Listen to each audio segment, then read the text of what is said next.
Greetings, family. Once again, get another opportunity to speak to you guys once again. Um, a couple nights ago, I had this vision, and I believe like the visions comes when God wants to show you something before it happens, or He's warning you, or He's just trying to get your attention. And one way He does that is by showing me visions. A vision I had was from His title, Woman, Behold Thy Son.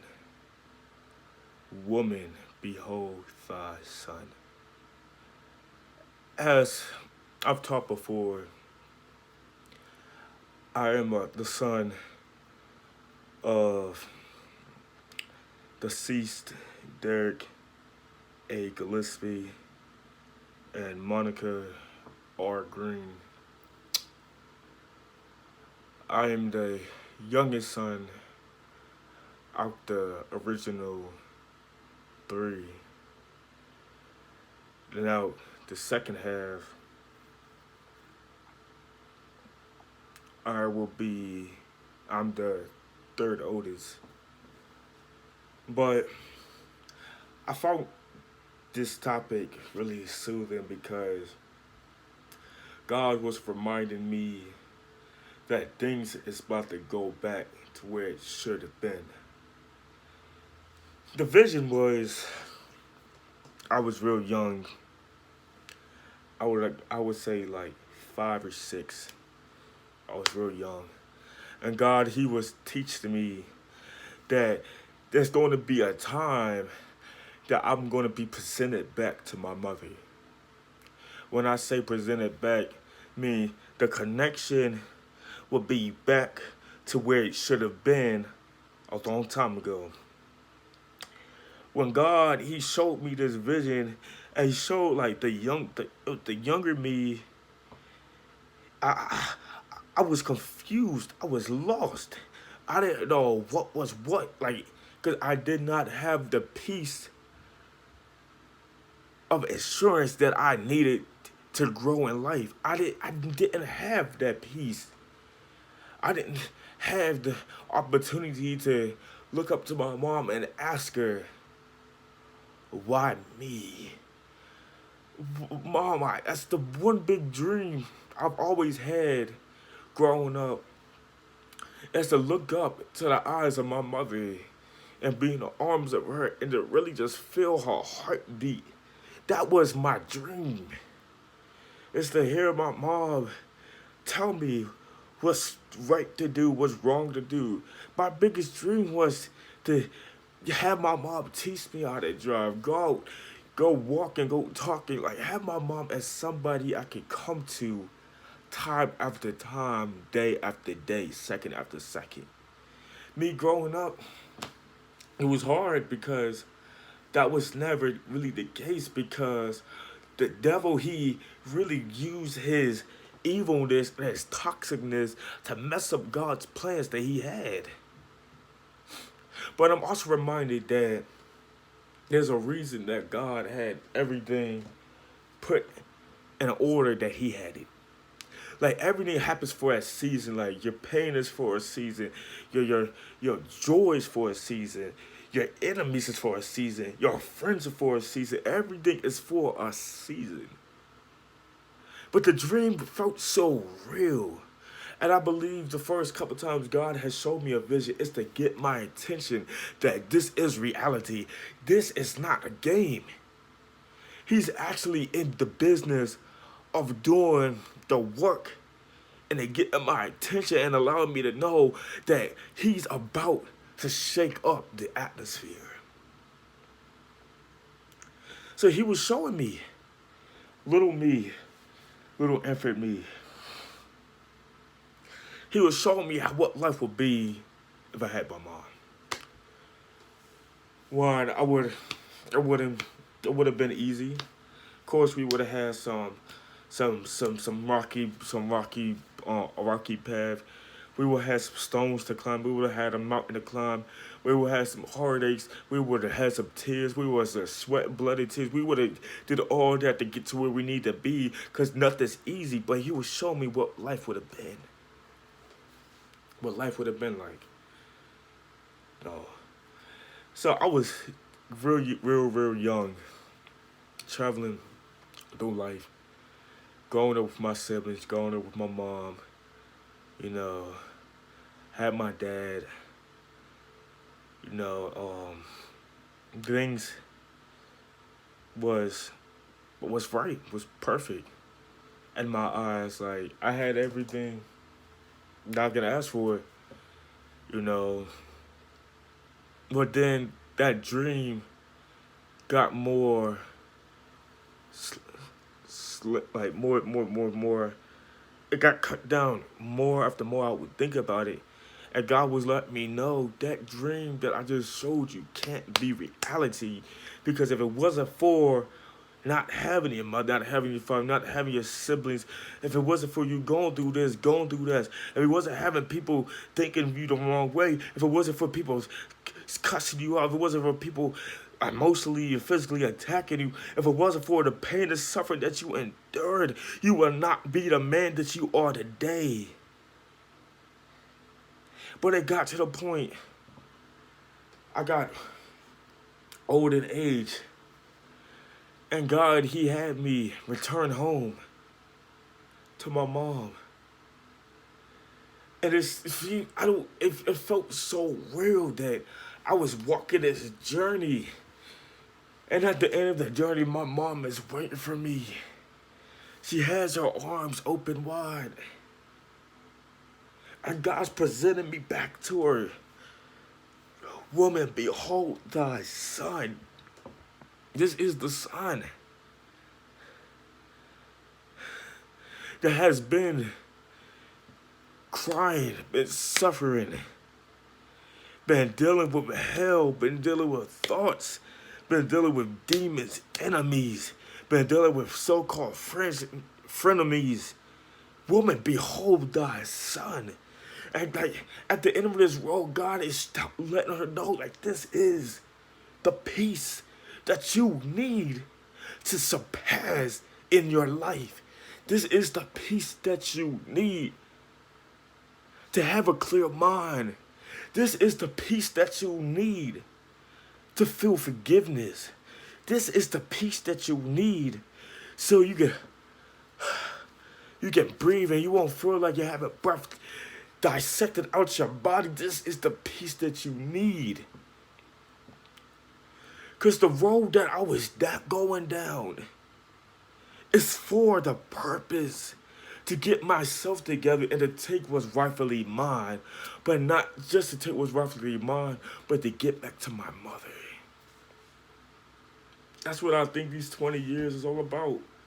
These 20 years is about like traveling and really tapping into where I need to be. You know,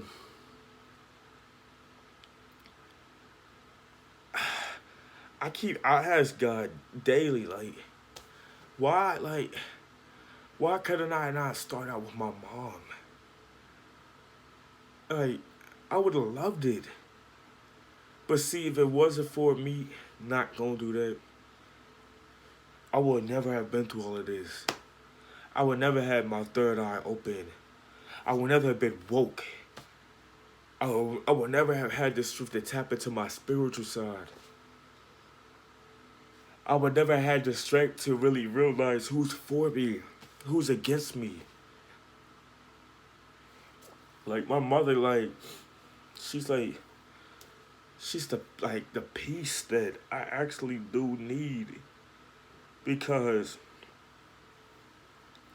I see how not having my dad was. Like the first time I looked face to face with my father was at his funeral. And I walked into the funeral home, and I felt like my heart was like my heart was being crushed. Like like somebody had like a big giant was just crushing, like just squeezing like the blood out my heart, and I couldn't I couldn't say nothing. Like during the service, like people are looking at me like, and my reaction, I'm just like, I just talked to you. I talked to you 3 times. One before my middle school graduation, one 2 weeks after, and I talked to him the week before he died. And it was so scary because I didn't know who he was. But then God, I harvest over that pain for so long, and I'm still trying to get over it because, you know, as a parent I never had. I never got to really be with my dad, like watch football games. I never really got to really taught how to drive, really get motivated to get to push, you know, speak words of wisdom, be that father figure. Like my my blood father, like he died because of his heart, and that's a parent that that was taken from me before I could reach him. Cause it was the same way with my mom, like, but praise be to God, my mom's still alive. Like that's a blessing. But I tried to get to my dad, and I was this close, and God, he he thought my dad's time was up, and that does hurt me still because that would have been an honor to really sit there face to face with my father, and really talk to him, and really labor with him, really understand where his head was when it came to me. But my mother, like, she's standing tall, she's standing strong. Even with the death of my sister, like, she's still fighting, and she got the notification. She knew that I struggled with suicidal thoughts, and she really took that to heart because, like, I'm her child. I talk to her every week, every day in that week, and I could hear the pain and agony through her voice that she was actually worried. You know, but she also was cheering me on. She wanted me to get the help. She fought for me. You know, last time I see that we wasn't no argument or nothing. We was good. That's why I believe God. He's let me know that it's time for me to not care about what people think about me. It's time for me to not care who's for me, who's against me. It's time for me to really put beside the cross, take out the nails, really stand tall, robe myself up, dip myself in the blood of Christ, and really be presented back to my mother because 20 years, I can't do nothing with that. That's 20 years that I can't get back. But that's 20 years worth of dedication. That's 20 years worth of learning. That's 20 years worth of pain. That's 20 years worth of suffering. That's 20 years worth of heartaches. That's 20 years worth of sorrows. That's 20 years worth of just confusion. That's 20 years worth of just being builded up to be presented back to my mom. Cause see, I was taken away from my mom, but I believe all that happened because God knew deep down I was going to find the strength that I needed to really go back to the promised land. The promised land, in my case, is Charleston, West Virginia, WV, all day. That's my promised land. See, when I was in the hospital, we had group. It was just mandatory to do group. And Miss B, it was one of the nurse that I endorsed so much. She asked me, she was asked to the group, but we did. I was part of. three groups because I guess they started real late. No, I started late. So we watched the movie on depression. That was the first group. The second group was um, pet therapy. Because study says a dog is a perfect way to relieve humans' pains and anxiety. And I played with this dog. He's a golden retriever. His name is Toby. That was a pretty dog, like nice and gold. And if you really know me, my favorite color is gold.